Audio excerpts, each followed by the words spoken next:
pandemic has upended so many things in our typical way of life. And in thinking about that, we couldn't have been handed a bigger pot of boiling water right now. Imagine you had a huge pot of boiling water in front of you, and you throw a carrot in that boiling pot of water.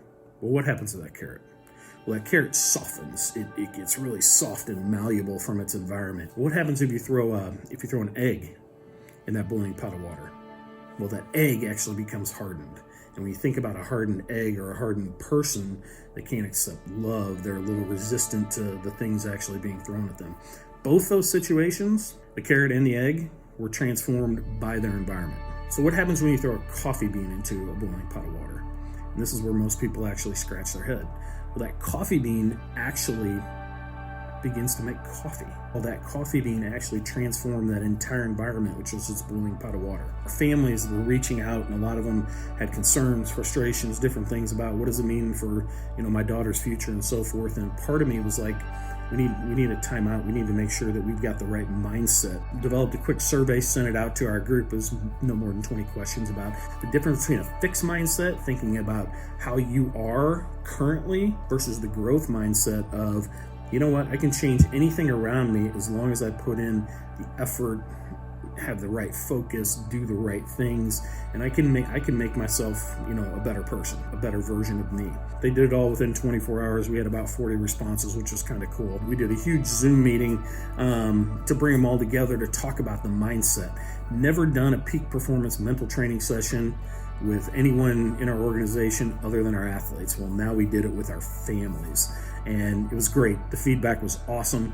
I think they learned quite a few things. Many people reached out and said, hey, thanks for sharing a lot of what my athlete goes through, because a lot of times we don't get to see it or hear about it, after the fact.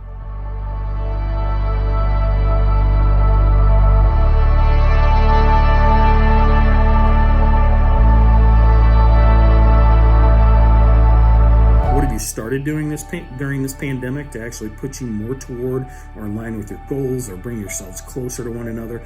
What's something you've stopped doing that you typically had done that would take you away from your goals or your family or so forth? What's one thing you've continued to do to move yourself in toward your goals, family, etc.?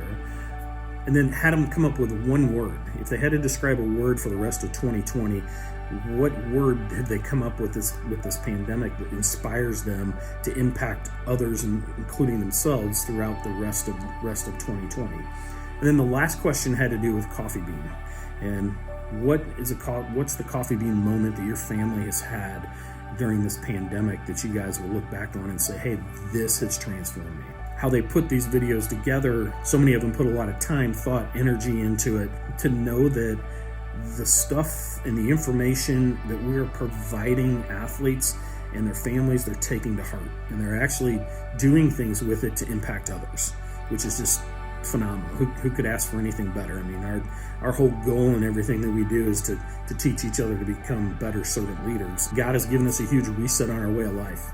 We might have had it too easy. We might have had it too accessible.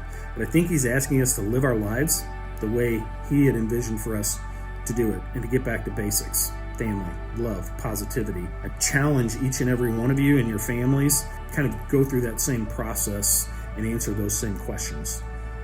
Be safe, be healthy, and extreme pride, everyone.